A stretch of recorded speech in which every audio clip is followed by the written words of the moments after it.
आज के वीडियो में रासायनिक अपक्रिया को उदाहरण सहित समझाएंगे। तो चलिए सबसे पहले इसकी परिभाषा को समझा देते हैं। तो जब एक या एक से अधिक पदार्थ क्रिया करके एक या एक से अधिक नए पदार्थ बनाते हैं तो ऐसी अभिक्रिया को रासायनिक अभिक्रिया कहते हैं। इन लाइनों का मतलब यह है कि रासायनिक अभिक्रिया जो होती है उसमें एक या फिर एक से अधिक पदार्थ आपस में मिल जाते हैं और मिलकर नए पदार्थ बनाते हैं या नए पदार्थ का निर्माण करते हैं, तो उसे ही रासायनिक अभिक्रिया कहा जाता है। और आपको बता दें कि बना हुआ जो नया पदार्थ होता है वो मूल पदार्थ से बिल्कुल भिन्न होता है, बिल्कुल अलग होता है, एक नई तरीके का ही होता है। तो इस परिभाषा को हम ऐसे भी कह सकते हैं कि जब एक पदार्थ दूसरे पदार्थ से क्रिया करता है तब नया पदार्थ बनता है। जब एक पदार्थ है वो दूसरे पदार्थ से क्रिया करेगा या अभिक्रिया करेगा तो नया पदार्थ बनेगा। या फिर ऐसे भी कह सकते हैं कि कोई पदार्थ अकेले ही अपघटित होकर के एक से अधिक नए पदार्थ बनाता है तो उसे ही क्या कहा जाता है? रासायनिक अपक्रिया कहा जाता है या केमिकल रिएक्शंस कहा जाता है। चलिए उदाहरण देख लेते हैं। तो उदाहरण में पहला है कार्बन ऑक्सीजन के साथ क्रिया करके कार्बन डाइऑक्साइड बनाता है।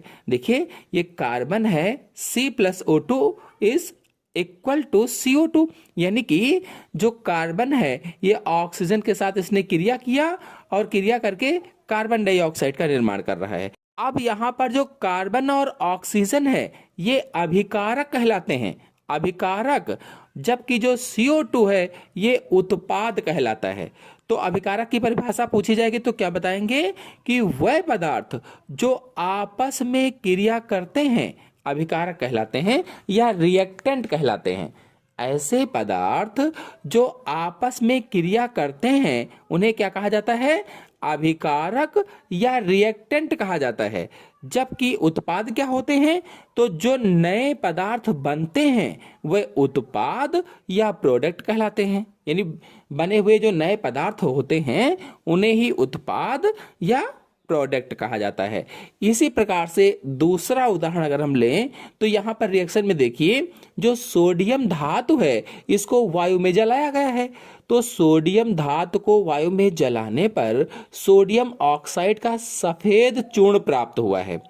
अब इसमें जो भौतिक और रासायनिक गुण हैं सोडियम धातु के गुण से बिल्कुल अलग हैं।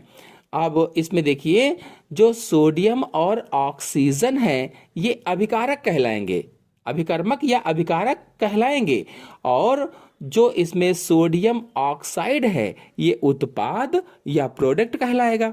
इसी प्रकार से अगर अगला उदाहरण लिया जाए तो यहाँ पर देखिए मैग्नीशियम और हाइड्रोक्लोरिक अम्ल ये दोनों परस्पर या आपस में मिलकर मैग्नीशियम क्लोराइड तथा हाइड्रोजन गैस उत्पाद के रूप में बना रहे हैं। और अभिकारक क्या है इसमें?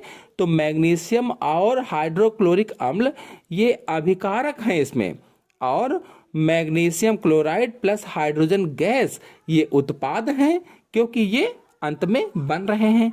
तो वह पदार्थ जो आपस में क्रिया करते हैं अभिकारक कहलाते हैं या रिएक्टेंट, और जो नए पदार्थ बनते हैं उन्हें ही उत्पाद कहा जाता है। अगर रासायनिक अपक्रिया के प्रकार की बात की जाए तो ये कई प्रकार की होती है, जैसे योगात्मक रासायनिक अपक्रिया। इसका उदाहरण लें तो हाइड्रोजन तथा ऑक्सीजन की योगात्मक अपक्रिया से जल बनता है, चित्र में देख सकते हैं।